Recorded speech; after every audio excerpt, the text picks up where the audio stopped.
Hello guys, ഇന്ന് നമ്മൾ പാദസരം വൃത്തിയാക്കുന്ന വീഡിയോ ആണ്.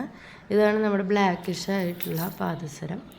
അത് നമ്മൾ ക്ലീൻ ചെയ്യാൻ വേണ്ടിയിട്ട് ഒരു പാത്രത്തിൽ നമ്മൾ പുളിവെള്ളം എടുത്തിട്ടുണ്ട്. അതിലേക്ക് കുറച്ച് സോപ്പും പൊടി, 1 ടേബിൾ സ്പൂണോളം സോപ്പും പൊടി ഇട്ട് നന്നായി കലക്കുക.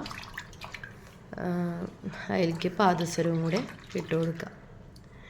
എന്നതിന് ശേഷം നന്നായി തിളപ്പിക്കണം. അത് ഒരു 2-3 മിനിറ്റ് നന്നായി തിളപ്പിക്കുക. തിളപ്പിച്ചതിന് ശേഷം എന്ത് ചെയ്യണമെന്ന് വെച്ചാൽ അത് അപ്പം തന്നെ അതിൽ നിന്ന് എടുത്ത് മാറ്റണം. ആ ചൂടുവെള്ളത്തിൽ അധികം നേരം വെള്ളത്തിൽ അധികം നേരം ഇടാൻ പാടില്ല. 2-3 മിനിറ്റ് തിളപ്പിച്ചതിന് ശേഷം അപ്പം തന്നെ നമ്മളത് ഒരു തണുത്ത വെള്ളത്തിലോട്ട് ഇതിനെ ട്രാൻസ്ഫർ ചെയ്യണം. എന്നതിന് ശേഷം നന്നായി വൃത്തിയാക്കുക. അപ്പോൾ തന്നെ നിങ്ങൾക്ക് അതിൻ്റെ റിസൾട്ട് കാണാൻ പറ്റും. ഇത് ഇതിൽ ഏകദേശം തിളയ്ക്കുമ്പോൾ തന്നെ അതിനകത്തുള്ള ഡേർട്ടും കാര്യങ്ങളൊക്കെ ആ വെള്ളത്തിലോട്ട് പോവും. ഇത് പുളിവെള്ളമായ കാരണം കൊണ്ട് നമുക്കതിനെ പ്രത്യേകിച്ച് കാണാനൊന്നും പറ്റില്ല. പിന്നെ എന്ന് പറയാൻ, ഇത് ജ്വല്ലറികളിൽ ചെയ്യുന്ന സെയിം പ്രൊസീജിയറാണ്. ഇതിൽ അവരൊരു അതിനൊരു പേരുണ്ടായിരുന്നു, മറന്നുപോയി. ആ സാധനം കൂടെ ഇതിനകത്ത് ആഡ് ചെയ്യും.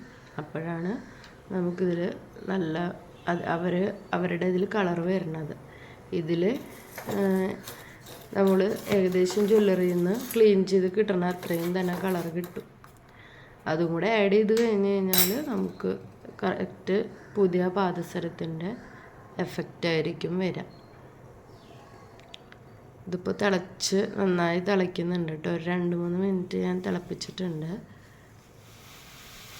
അപ്പോൾ ഞാൻ ഓഫ് ചെയ്തു. എന്നതിന് ശേഷം ഞാൻ തണുത്ത വെള്ളത്തിലിട്ട് നന്നായി കഴുകിയെടുത്തു. ഇനി എന്തെങ്കിലും ഉണ്ട് വെച്ചാൽ തന്നെ വല്ല ബ്രഷും വെച്ചൊന്ന് അരച്ച് കളഞ്ഞാൽ മതി.